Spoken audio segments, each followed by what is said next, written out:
श्रेष्ठ भारत का दर्शन महाकुंभ प्रयागराज के महाकुंभ में हो रहा है। फिलहाल वक्त एक छोटे से ब्रेक का।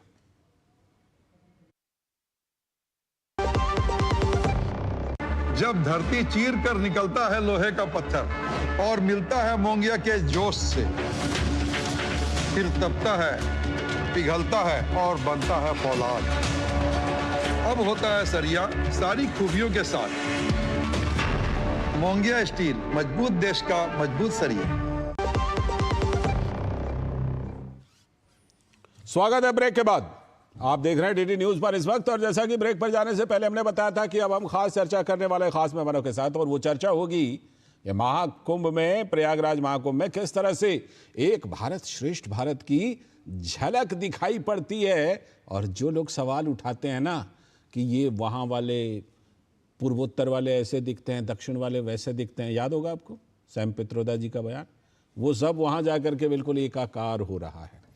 तो महाकुंभ में एक भारत श्रेष्ठ भारत की बहती धारा दिखाई पड़ रही है। प्रयागराज कुंभ में अब तक 10 करोड़ से भी ज्यादा लोगों ने स्नान कर लिया है, और 29 जनवरी ये जो मौनी अमावस्या आने वाली है उसके अमृत स्नान में तो 10 करोड़ सिर्फ उसी दिन आने की उम्मीद है।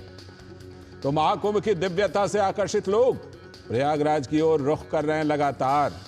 क्या वीआईपी, क्या आम आदमी, क्या नेता, क्या व्यवसायी, सभी लोग त्रिवेणी के तट पर जात पात ऊंच नीच सारे भेदभाव इस महाकुंभ में मिट जाते हैं। बगल में कौन नहा रहा है कोई नहीं जानता। आज केंद्रीय गृह मंत्री अमित शाह अपने प्रयागराज के परिवार के साथ प्रयागराज पहुंचे। सनातन संस्कृति की अविरल धारा में उन्होंने स्नान किया और साधु संतों का आशीर्वाद लिया। गृहस्थ और संत के इस समागम का आदर्श कुंभ नगरी का आदर्श बन रहा है। जाहिर है कि इस आयोजन के आलोचक भी इस धारा में शामिल होने से अपने को रोक नहीं पा रहे हैं। और इसी क्रम में समाजवादी पार्टी के अध्यक्ष अखिलेश यादव भी त्रिवेणी संगम पर डुबकी लगाने के लिए पहुंचे थे और कुंभ की महिमा का गुणगान भी किया। यह अलग बात है कि व्यवस्था को लेकर उनका सवाल बना रहा, लेकिन धारा में लौटना चाहे सियासी मजबूरी हो या फिर कुछ और भी, इस आकर्षण से बच नहीं पाए। तो अब तक सपा नेता अखिलेश यादव कुंभ के भव्य आयोजन और संख्या को लेकर आंकड़े को फर्जी बताते रहे थे, लेकिन 10 करोड़ की संख्या में खुद को परिवार सहित उन्होंने जोड़ लिया। और उधर जाति के अपने एजेंडे को लेकर कौन जात हो भाई, राहुल गांधी अपने सामाजिक न्याय के नैरेटिव को पक्का करने मध्य प्रदेश पहुंच गए, जहां वो जय बापू, जय भीम, जय संविधान रैली को संबोधित कर रहे हैं। कांग्रेस पार्टी महू की रैली में संविधान की 75वीं वर्षगांठ का जश्न मना रही है। साथ ही बाबा साहब आंबेडकर की विरासत पर तथाकथित हमले को मुद्दा बनाया रही है। तो देश में बन रहे समरसता के भाव के बीच कांग्रेस पार्टी का संघर्ष अपने एजेंडे को लेकर है कि संविधान पर हमला हो रहा है, लोगों को अपना हक नहीं मिल पा रहा है। लेकिन केंद्रीय मंत्री और बीजेपी नेता शिवराज सिंह चौहान ने राहुल गांधी और कांग्रेस के शीर्ष नेतृत्व को स्मरण कराया कि बाबा साहब आंबेडकर की जन्मस्थली महू जाएं तो उनके भव्य स्मारक का भी दर्शन कर लें। शिवराज सिंह चौहान ने कहा है कि बाबा साहेब की जन्मस्थली को बीजेपी सरकार ने विकसित किया और इसे तीर्थ स्थल का रूप भी दिया। कांग्रेस की सरकार ने तो इस स्थल को हमेशा उपेक्षित रखा था। बड़ा सवाल यह है कि क्या कांग्रेस पार्टी मध्य प्रदेश की पार्टी इकाई में गुटबाजी को खत्म करने के लिए महू में एक नए नेता को उभारने की कोशिश कर रही है क्या? जय बापू, जय भीम, जय संविधान रैली के जरिए पार्टी अपनी गुटबाजी को खत्म कर पाएगी? क्या कमलनाथ दिग्विजय सिंह से अलग जीतू पटवारी को नेता बनाने में कामयाब होगी?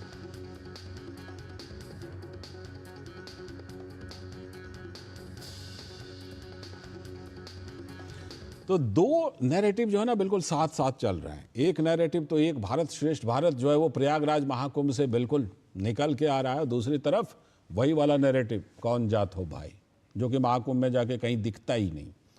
खैर, सपा प्रमुख अखिलेश यादव ने प्रयागराज संगम में डुबकी लगाई और डुबकी लगाने के बाद देश में सहनशीलता, सौहार्द और सद्भावना बढ़ने की कामना की। सौहार्द, सद्भावना और सहनशीलता बनी रहे।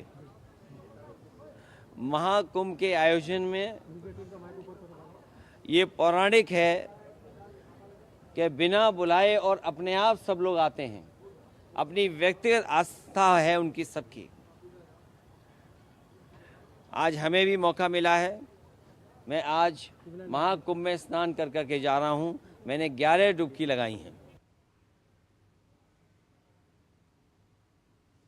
अच्छी बात कही जा सकती है। अखिलेश यादव ने जो कामना की है वो निश्चित रूप से वो कामना होनी ही चाहिए और वो दिखाई पड़ रहा है महाकुंभ में। आज इसी पर खास चर्चा है कि महाकुंभ हमें क्या संदेश दे रहा है देश और दुनिया को, और ख़ास तौर पर उसके बरक्स जिसमें कि समाज को, भारत को बांटने की कोशिश होती है। इसी पर खास चर्चा करने के लिए हमारे साथ जुड़ रहे हैं शरद त्रिवेदी जी, भारतीय जनता पार्टी के प्रवक्ता। बहुत बहुत स्वागत शरद जी, नमस्कार। साथ में राहुल लाल जी, राजनीतिक विश्लेषक हैं और कांग्रेस के पक्ष में बड़ी मजबूती से बातें रखते हैं। बहुत बहुत स्वागत, नमस्कार। और हमारे सलाहकार संपादक विनोद मिश्र जी तो हमारे साथ जुड़े हुए हैं ही, उन्हीं के जरिए जरा चर्चा को मैं विस्तार भी दे देता हूँ। विनोद जी, जो एक भारत श्रेष्ठ भारत का दर्शन, एक तरफ महाकुंभ वो लगातार दे रहा है दर्शन, बगल में कौन नहा रहा है, कहाँ से आया है, कौन सी जाति का है, किसी को कुछ नहीं पता, और दूसरी तरफ ये नैरेटिव, महू से एक नैरेटिव जो है उसी को रिपीट किया जा रहा है। ये दोनों बिल्कुल एकदम समानांतर ये दोनों नैरेटिव चलाने की कोशिश हो रही है क्या? और इस बीच में अखिलेश यादव की डुबकी भी बहुत कुछ बता रही है क्या?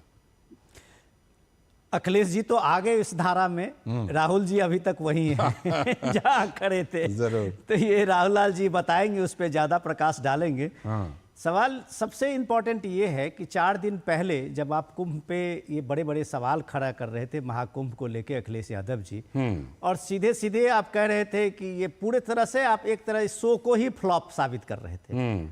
आप बता रहे थे कि मुझे मेरी जानकारी है कि सारी ट्रेनें जो गोरखपुर जा रही है वो गोरखपुर से आ रही है, वो खाली आ रही है। ऐसे कई उन्होंने बताया। आज जब उन्होंने पढ़ा होगा कि 50,000 से ज़्यादा टिकट अभी फ्लाइट का मिल रहा है इलाहाबाद के लिए, प्रयागराज के लिए, उस एयरपोर्ट पे आने के लिए, जो कल मौनी अमावस्या के दिन को। तो ये जितने अमृत स्थान हैं उस स्थान की आप ये देखिए लौकिक, कि उसमें कोई भी ऐसा नहीं है इस देश में, विदेश में, जो एक बार उस महाकुंभ में अपने को शामिल नहीं करना चाहता। बिल्कुल।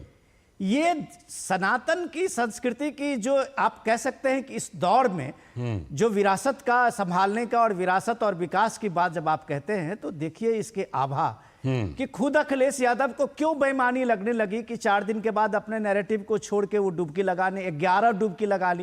उनके लोग तो साइंटिफिक इवैल्यूएशन कर रहे थे कि ये पानी गंदा है, पानी सही नहीं है, इस पानी में काफी जो जहरीले तत्व पाए गए हैं, भला भला क्या क्या नहीं कहा गया था।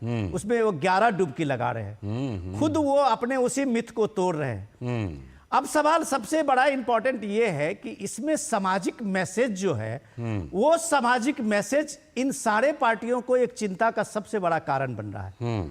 जो सोशल इक्वालिटी की बात है उसमें जो आप कुंभ में आते हैं, महाकुंभ में आते हैं और आप विलीन हो जाते हैं उस समुद्र में, तब आपको लगता है कि ये जितने मिथ खड़े किए गए थे सनातन के लिए, उस सारे मिथ का जवाब क्या ये प्रयागराज के महाकुंभ से मिल रहा है? क्या प्रयागराज से जब वो लोग स्नान करके वापस जाते हैं और इसकी दिव्यता और भव्यता की और अलौकिकता की जब चर्चा करते हैं तो उनको वो नैरेटिव जो है थोड़ा सा असहज लगने लगता है? वो तो इस मौके पे तलाश में थे और इस तरह से सोशल मीडिया की खबरें दिखाने के लिए लगातार कर रहे थे कि शायद वहां इतनी अव्यवस्था है कि लोग ये वहां कुंभ में जो आए वो जाते समय में ये बताएं कि ये कुंभ का जो दर्शन है वो उन्होंने एक तरह से फ्लॉप करके देखा है। तो ये जो चीजें थी उसको महाकुंभ में लोगों ने खुद इनको डिफीट दिया है।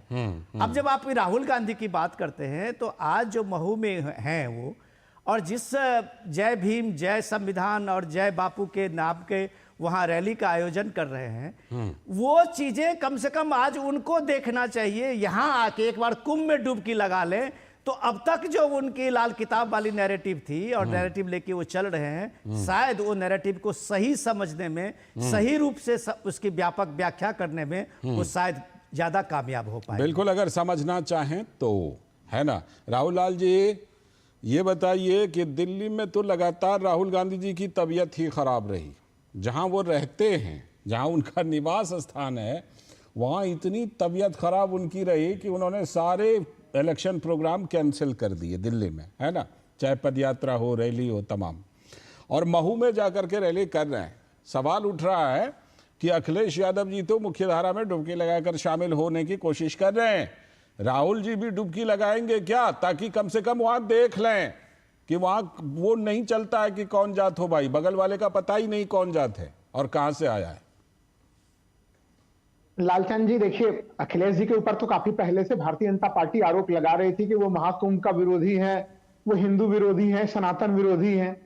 जबकि मैं तो ये देख पा रहा था कि जो समाजवादी पार्टी के सोशल मीडिया हैंडल्स के माध्यम से स्वर्गीय मुलायम सिंह यादव के भी पुराने जो है कि अलग अलग कुंभों में जब वो स्नान कर रहे थे तो वो उसके भी वीडियो जो है कि लगातार इसमें सोशल मीडिया पे वायरल है इस समय। तो ये तो देखिए राजनीतिक आरोप प्रत्यारोप की चीज है। मूल मामला जो आपने कहा, अब मैं आ जाता हूँ राहुल गांधी के मामले पे। जो लोग भी ये सोच रहे हैं कि क्या राहुल गांधी दिल्ली विधानसभा चुनाव का प्रचार नहीं करेंगे, तो वो अब स्वस्थ हो चुके हैं। मऊ के बाद से अब जो है कि दिल्ली में ही जो है कि चुनाव प्रचार की शुरुआत होगी अब आगे से, और अभी दिल्ली के चुनाव प्रचार के लिए समय है, नंबर 1। नंबर 2, हम लोग अब कुंभ को लेके देखें, राहुल गांधी प्रेरणा कहां से ले रहे हैं? हमें लग रहा है कि राहुल गांधी प्रेरणा कुंभ के उस शक्ति से ही ले रहे हैं। हम लोग दो चीजों में अंतर कर जा रहे हैं कि भाई कुंभ में जो एकात्मकता हो रही है वो, और प्लस राहुल गांधी जो मुद्दा उठा रहे हैं, दोनों में अंतर विरोध नहीं है लालचंद जी, बल्कि दोनों परस्पर पूरकता का ही मामला है। समाज में जो भेदभाव की स्थितियां हैं, लंबे समय से चल रही है वो स्थितियां, वो भेदभाव दिख रहा है महाकुंभ में वो भेदभाव आपको दिख रहा है? आप बताइए। नहीं, लालचंद जी मैं कह रहा हूँ उसी चीज से तो प्रेरणा ले रहे हैं। मेरे अच्छा, उससे ले रहे हैं प्रेरणा, ठीक है बिल्कुल ले रहे हैं। मैंने तो देखिए, मैंने कहा है कि बिल्कुल वो प्रेरणा लेते हैं उससे। और एक तरह से महाकुंभ वाली स्थिति की वास्तव में हमारा समाज बिल्कुल एकजुट हो, ना उसमें जाति भेदभाव हो, ना उसमें वर्गीय भेदभाव हो, इस रूप में हमारा समाज बने। इसके लिए आवश्यक है कि समाज के निचले तबके को हमारी सरकारें, हमारे व्यवस्था तंत्र में उससे अपलिफ्ट किया जाए। आज अगर वो मऊ में है, वहां पे गए हुए हैं, भीमराव अम्बेडकर के जन्म स्थान पे वो जाके अगर ये हुंकार कर रहे हैं कि जय संविधान, जय भीम, जय बापू रैली का अगर वो वहां पे आयोजन कर रहे हैं, तो वो गर्जना वही चीज है कि आप चीजों को एकाकार करना चाह रहे हैं। ठीक है, मैं लौटता हूं आपके पास। शरद त्रिवेदी जी को शामिल करते हैं इस चर्चा में। शरद त्रिवेदी जी, अखिलेश यादव ने तो डुबकी लगा ली, बढ़िया कामना भी की है, भले पहले जो कुछ बोला हो, और अब बात ये हो रही है कि क्या राहुल गांधी भी डुबकी लगाने आएंगे क्या? हालांकि इनमें से कोई अभी राम मंदिर नहीं गया, अयोध्या के राम मंदिर, लेकिन हो सकता है वो भी आकर के डुबकी लगाएं। राहुल लाल जी कह रहे हैं कि प्रयागराज से प्रेरणा तो मिल रही है एक भारत श्रेष्ठ भारत की। ऐसे में अब जाकर के क्या आपको लगता है कि जो एक नैरेटिव, पैरेलल नैरेटिव खड़ा करने की कोशिश की गई थी, जिसका हमने बड़ा जोर देखा साल 2024 के लोकसभा चुनाव से लेकर अभी तक, वो प्रयागराज महाकुंभ उस नैरेटिव को बिल्कुल, जिसे कहते हैं रेत पर जैसे पानी आकर के नहीं मिटा देता है, उस तरह से प्रयागराज महाकुंभ उस नैरेटिव को मिटा रहा है? चंद जी देखिए, समस्या यहाँ सेकुलरिज्म वर्सेस जो नॉन सेकुलरिज्म की है। और यहाँ पे आप देखें कि पूरा ये भारत नहीं, भारत का हर नागरिक वहां आने की कोशिश कर रहा है। कुछ लोग पहले ही आ चुके हैं, और देखें कि विदेश के लोग जो है, जो मतलब जो हिंदू, मुसलमान, सिख, ईसाई की सारी कहानी खत्म हो गई यहाँ पे। धर्म भी, जाति तो खत्म हुई है, यहाँ धर्म भी खत्म हो गया है। आप देखें कि जैसे स्टीव जॉब्स जो एप्पल के चेयरमैन थे, उनकी माँ सीरियन मुस्लिम थी, और उनकी पत्नी जो है, जो पहले क्रिश्चियन थी, और वो उन्होंने धर्म अपना के वो यहाँ पे स्नान करने आई हैं। वो कल ही सुबेरे रीमो फर्नांडिस जो ईसाई हैं, दक्षिण भारत के हैं, वो खुद यहाँ पे स्नान करने आए हैं। तो जहां पूरा विश्व आ रहा है, इन लोगों को एक आकलन करने की जरूरत पड़ती है। जैसे आप देखें कि अभी पिछले हफ्ते अखिलेश जी गए थे हरिद्वार में स्नान करने, उन्होंने कहा था कि वहां जाने की क्या जरूरत है, मैं तो गंगा सागर भी जाऊंगा, क्योंकि प्रयागराज जो है वो लखनऊ से दूर है, लेकिन हरिद्वार और गंगा सागर कलकत्ता में वो तो जगह पास थी, तो उन्होंने कहा मैं वहां जाऊंगा। फिर उन्होंने आकलन किया कि शायद इसमें जो सेकुलरिज्म के चक्कर में कहीं जो सांप्रदायिक वोट है ना छिटक जाए, तब उन्होंने ये फैसला लिया कि नहीं साहब, वहां अपने पिता की मूर्ति वहां लगवा दी जाए। उसके बाद इन्होंने फिर आकलन किया कि नहीं, इनका जाना भी जरूरी है। और क्योंकि कांग्रेस एक आधुनिक पार्टी है, 21वीं सदी की पार्टी है, क्योंकि जो पुरानी पार्टी थी वो तो 69 में खत्म हो गई थी, इंदिरा जी ने खुद ही खत्म कर दी थी 17 सितंबर 1969 को। तो ये आधुनिक पार्टी है, ये लोग रिमोट कंट्रोल से जो है वो वहां पे प्रेरणा ले लेते हैं। तो ये तो दकियानूसी बातें हैं कि वहां खुद जाके नहाए तो मुझे नहीं लग रहा है इन बातों में राहुल जी ठीक है। विश्वास रखते हैं। तो ये कहानी जनता देख रही है, जी, यहाँ पे जी। एक संगम है, जी। यहाँ सब जिनके पाप थे वो धुल गए हैं, ठीक, और ठीक है। जो ये वो ही लोग आ सकते हैं। आप देखें कि अब लौटता हूं अयोध्या आपके में पास। कोई भी सेकुलर पार्टी का आज ठीक तक है। नहीं गया। ठीक है, यहाँ लौटता वही हूं। लोग आ सकते हैं जिनकी आस्था है, बिल्कुल, जिनकी भगवान आस्था है ही वो आ उनको रहे हैं। बुलाए। राहुल तो जी, जहां आप कुछ उनकी काउंटर आस्था करना चाह है, रहे हैं क्या? जहां उनको लगता है कि देखिए, साहब हमें यहाँ देखिए मैं से ऐसे बता दूं शरद जी जो वहां पे मुलायम सिंह जी की प्रतिमा का अनावरण माता प्रसाद पांडे जो नेता प्रतिपक्ष हैं उत्तर प्रदेश में, उन्होंने 11 जनवरी को ही उस प्रतिमा का अनावरण कर दिया था। और आपको याद होना चाहिए कि राजपाल यादव जो चाचा हैं अखिलेश यादव के, उनके निधन के कारण वो वहां पे नहीं जा पाए थे। समाजवादी पार्टी यह स्पष्टीकरण लगा तो फिर ये बयान नहीं देना चाहिए था ना कि प्रयागराज जाने की जरूरत क्या, हम तो हरिद्वार आ गए। ये वाला बयान नहीं देता। हाँ, लालचंद जी देखिए, जब आप प्रतिपक्ष में हैं, व्यवस्था के खामियों के तरफ ध्यानाकर्षण वो कराना ठीक भी आपका है, काम लेकिन होता ये है। कैसी खामी? देखिए देखिए, नहीं राहुल जी आप राहुल जी, नहीं। पूरे सारे लोग देख रहे हैं कि चाहे फ्लाइट हो, ट्रेन हो, कहीं पर जो है ना, कहीं टिकट उपलब्ध नहीं है। राहुल जी, आप भी कोशिश कर लीजिएगा, और नैरेटिव बना रहा है कि नहीं कोई नहीं जा रहा। विनोद जी को मैं चर्चा में लाता हूं। विनोद जी, ये नैरेटिव, आपको मैं सवाल दे रहा हूं, ये नैरेटिव ध्वस्त होगा कि नहीं? क्योंकि आम लोग तो देख रहे हैं कि ना फ्लाइट में टिकट है ना ट्रेन में टिकट। राहुल लाल जी, मैं आपको नैरेटिव देता हूं आपके लायक। ये कुंभ महाकुंभ समझना आपकी पार्टी के बस की बात नहीं है। आपके पार्टी को अगर ये बस सनातन को और इसको समझने का रहता तो अभी तक आपके पार्टी के शीर्ष नेतृत्व में से कोई एक राम मंदिर चले गए होते। आज आप देख लीजिए किस तरह से चीजें बदलती हैं। मैं कह रहा हूं ना, ये आपके बस की बात नहीं है। आपके बस की बात नहीं है कि आप ये सनातन और संस्कृति की जो परंपरा है उस चीज को समझें और भारत को समझें और भारत के गौरव का गुणगान करें। ये आपके बस की बात है। पहले समझ लेंगे तभी तो सम्मान करेंगे। ये कुंभ में सुनिए, आ रहा हूं राहुल जी, आ रहा हूं। शरद जी, आपके पास भी आ रहा हूं। जो समागम है, कुंभ का मेला संतों और गृहस्थ के है। वहां जो परंपरा वो आज से नहीं है, हजारों साल की ये परंपरा है, जहां गृहस्थ और संत जो है वो एक जगह जमा होते हैं और एक जगह दोनों का दर्शन होता है। गृहस्थ को ये अपॉर्चुनिटी मिलती है जी। यही संगम है, यही समागम है। सरकार की भूमिका छोटी सी होती है और सरकार सुविधा देती है। सरकार इस मामले में अपनी एक व्यापकता आज की सरकारें ने बनाई है, जो कुंभ में वो फैसिलिटेट करने का, जो लोगों का आने का मौका दिया है। बिल्कुल, कि आप आइए और कुंभ में अपने संत, अपने साधु, अपने महात्मा के बीच में आप अगर चाहें तो आप कुछ दिन विराजिए। ये मौका कुंभ ने दिया है। इसकी इकोनॉमिक्स की बात करेंगे तो आपको फिर ये समझ नहीं आएगी। आप चिंतन की ही बात कर लीजिए। अब सवाल यह है कि आज जो राहुल गांधी के जो पूरी की पूरी एक कोशिश है अपने एजेंडा और नैरेटिव्स को लेके, उनके एजेंडा और नैरेटिव्स को कुंभ एक जगह फेल कर रहा है। और अगर वो फेल कर रहा है तो आज जो एमपी में महू में जो है वो उनकी एक राजनीतिक मजबूरी है। अब मैं मजबूरी बताता हूं, आप उसको बेहतर से बता देंगे। आ रहा हूं राहुल जी, आ रहा हूं। कि आप महू में हैं उस जगह पे जहां अंबेडकर जी का वो जन्म स्थान रहा है, जिसको बीजेपी ने एक तरह से तीर्थ स्थान बना दिया। पंचतीर्थ में शामिल है वो। और वो महू को आप देखिए, जो डॉक्टर अंबेडकर स्मारक है वहां, वो आप देखिए कि वहां एक तरह से वहां महाकुंभ भी लगता है। और वो महाकुंभ में पूरे दुनिया भर के जो दलित चिंतक हैं, दलित समाज के लोग हैं, वहां जुटते हैं। ये व्यवस्था भी बीजेपी की तरफ से ही की गई थी। आप छूट गए थे इस गाड़ी में, इस दौर में। अब जो सबसे इंपॉर्टेंट चीज है कि वो अपनी सियासी, मैं आपको सवाल दे रहा हूं। ये जो चुनौती है वहां पार्टी के गुटबाजी की, वहां कमलनाथ की कांग्रेस है, ये दिग्विजय सिंह की कांग्रेस है, खुद आपके जो पटवारी जी हैं वो कह रहे हैं कि ये अपना वीडियो उनका वायरल हुआ है, अभी आप सुन लीजिए। ठीक है, वो खुद कह रहे हैं कि कांग्रेस पार्टी की ये गुटबाजी जो है वो कैंसर है पार्टी के लिए। तो राहुल गांधी कैंसर की दवा करते करते संविधान निकाल रहे हैं। वो गए हैं अपने पार्टी के कैंसर का इलाज करते हैं और संविधान दिखा रहे हैं, और वो सीधे सीधे मोदी जी से सवाल कर रहे हैं। ये नैरेटिव नहीं चलेगा, नहीं चलेगा ये नैरेटिव। और ये नैरेटिव में आप जब सच को स्वीकार नहीं करेंगे तब तक ये देश में आपको कुंभ जैसे ऐसे दर्जनों चीजें दिखाई देगी जो आपको झूठ साबित करेंगे। जी राहुल जी करिए, राहुल जी रखिए अपनी बात। हाँ देखिए, मैं ये चीज कह रहा हूं कि चलिए तमाम चीजें कह दी गई वहां पे कि राहुल गांधी चले गए हैं अपनी पार्टी को एकजुट करने के लिए।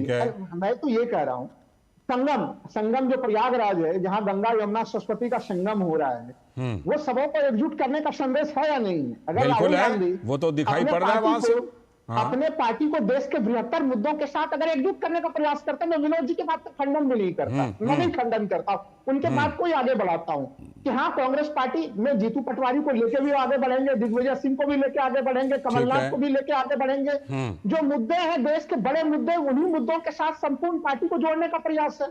आपको याद होगा लालचंद जी, राहुल गांधी जी ने तो हरियाणा के रैली में कहा भी था कि हमारी पार्टी में बहुत सारे लोग जो है कि कांग्रेस और आरएसएस बीजेपी, कांग्रेस के भीतर बीजेपी और आरएसएस के लोग भी। अब इस पर मुझे शरद जी का काउंटर लेना पड़ेगा। शरद जी का काउंटर, शरद जी वो कह रहे हैं कि अगर लोगों को एकजुट करके कांग्रेस, राहुल गांधी इस तरह का कर रहे हैं तो दिक्कत क्या है, बताइए।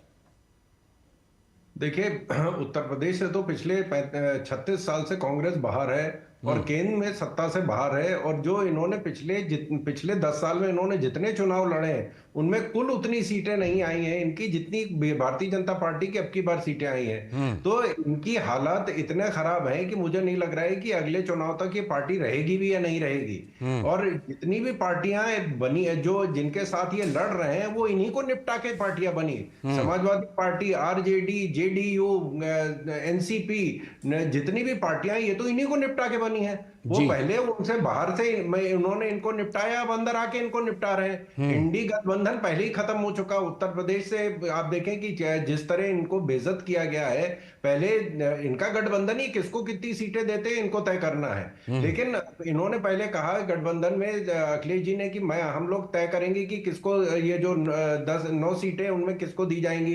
फिर उन्होंने बिना पूछे 6 सीटें डिक्लेयर कर दी, 5 सीटें डिक्लेयर कर दी। कि बाकी 4 सीटों पे हम डिस्कस करेंगे। फिर वो भी 4 इन्होंने डिक्लेयर कर दी। राहुल जी,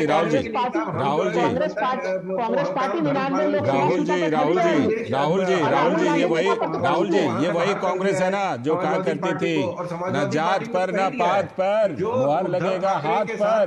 पहले इस तरह से एकजुट करते थे, अब ये कहकर एकजुट कर रहे हैं कि कौन जात हो भाई। खड़े नहीं होंगे समाजवादी पार्टी। लालचंद जी जो सवाल आपने पूछा है, शरद जी अभी सुनिए, बड़ा गंभीर सवाल लालचंद जी ने बड़ा गंभीर सवाल पूछा है, जात पर न पात पर, मुहर लगाओ हाथ पर। लेकिन ये था ना, कांग्रेस का नारा हुआ करता था कि नहीं, बताइए। लालचंद जी, कांग्रेस का वो नारा होता था, लेकिन आज 21वीं शताब्दी के अनुसार उस नारे में संशोधन की जरूरत है। ये फिर वही बात, ये जो शरद जी बात कह रहे थे ना कि आपके सहयोगियों के साथ, क्षेत्रीय दलों के साथ जो वोटों की छीना झपटी चल रही है। हमें पूरा तो करने देखिए, मैं आपको ये पूरा इसलिए नहीं करने दूंगा। सुनिए राहुल जी, आपको मैं थोड़ा सा करेक्शन दे रहा हूँ, सुन तो लीजिए। आप ही को दे रहा हूँ माइक, विनोद जी की एक लाइन उसके बाद आप ही को माइक दे रहा हूं। अभी आप थोड़ा सा करेक्शन मैं आपको कर देता हूं, तब आप एकदम पिच पे बैटिंग करेंगे बहुत धुआंधार।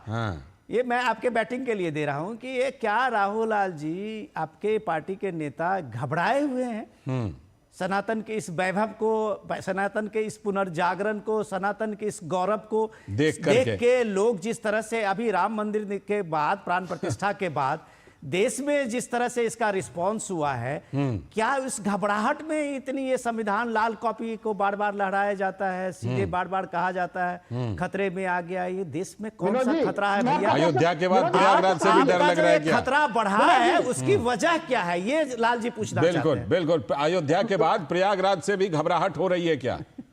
ये खतरा की वजह बता दीजिए।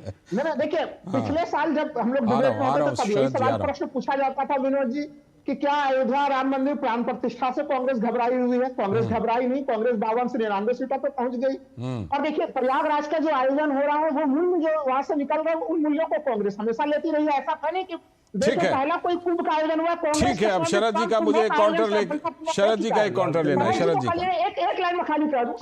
कर लीजिए आप कांग्रेस पार्टी की चिंता मत कीजिए, कांग्रेस पार्टी 1885 की पार्टी है, थोड़ा ये भी रख लीजिए। चिंता तो तब होती है ना, चिंता तो तब होती है जब न जात पर न पात पर वाली पार्टी कहती है कौन जात हो भाई। ठीक है, शरद जी का काउंटर, शरद जी का काउंटर। लालचंद जी, सबसे अभी राहुल जी ने एक बात कही थी पहले कि सब ये वहां इसलिए नहीं गए अयोध्या क्योंकि वहां पे कंप्लीशन सर्टिफिकेट इशू नहीं हुआ था। तो मैंने तो सारे शास्त्र पढ़े, मुझे अभी तक नहीं पता है कि किस शास्त्र में ये लिखा है कि कंप्लीशन शंकराचार्य जी सर्टिफिकेट का जब बयान है, कॉर्पोरेशन इशू भरत जी, करेगी तब वो अभी जाके अभी approve करेगी। उत्तरानंद और अगर सरस्वती यही जी जो बात है शंकराचार्य तो जी का बयान इनके था। 3 जनरेशन, नेहरू जी गए थे 55 में, 54 में गए थे, 69 में गई थी इंदिरा गांधी और 2005 में जी। गए थे राहुल गांधी। तो जी। क्या उन्होंने बाबर की मजार पे ये चेक कर लिया था काबुल म्युनिसिपल कॉर्पोरेशन से कि उन्होंने उनको कंप्लीशन सर्टिफिकेट इशू किया या नहीं किया? ठीक है। ये समस्या इनकी ठीक है, अब मैं इसी बन पा रहे हैं ना, इसी सेकुलर मोड़ बन पा पर रहे मैं हैं। इस चर्चा को और आज ये समाप्त करता अकेला हूं। अकेले इसी राहुल मोड़ गांधी पर इनके 2 गोत्र इसी हैं। मोड़ पर चर्चा को समाप्त करते हैं, लेकिन इस उम्मीद के साथ कि अखिलेश जी ने प्रयागराज को महसूस किया, कामना की। हम तो उम्मीद करते हैं कि सारे के सारे हमारे बड़े नेता, बड़ी पार्टियों के बड़े नेता जाएं, महसूस करें, वहां भी जाएं, अयोध्या भी जाएं। बहुत बहुत शुक्रिया शरद जी, राहुल जी और विनोद जी, आपका भी बहुत बहुत शुक्रिया। और अभी वक्त है एक ब्रेक का। ब्रेक के बाद बात करेंगे कि दिल्ली के दंगल में पहले तो गारंटी की बौछार हुई और अब कह रहे हैं कि एक बार फिर से मनीष सिसोदिया को हम बनाएंगे अपना उप मुख्यमंत्री। अभी खुद का पता नहीं बनेंगे कि नहीं बनेंगे, इस पर करेंगे चर्चा। अभी वक्त है ब्रेक का।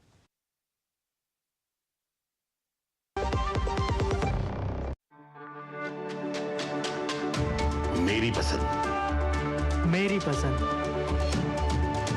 मेरी पसंद, मेरी पसंद, हमारी पसंद। हम सबकी पसंद। मजबूत देश का मजबूत सरिया मोंगिया स्टील। स्वागत है ब्रेक के बाद। जैसा कि ब्रेक पर जाने से पहले ही हमने आपको बताया था कि अब बात करेंगे दिल्ली के दंगल की, जहां पहले गारंटी की बौछार हुई और अब कुछ और भी कहा जा रहा है। क्या कहा जा रहा है? 12 साल से दिल्ली की सियासत में महाबली बने हुए अरविंद केजरीवाल के लिए ये जो 2025 का चुनाव, ये बहुत खास है। भ्रष्टाचार और एंटी इनकम्बेंसी के फैक्टर को हराने के लिए उन्होंने इस बार तो योजनाओं की गारंटी की बौछार कर दी। फ्री बिजली, फ्री पानी, उसके बाद गलत बिल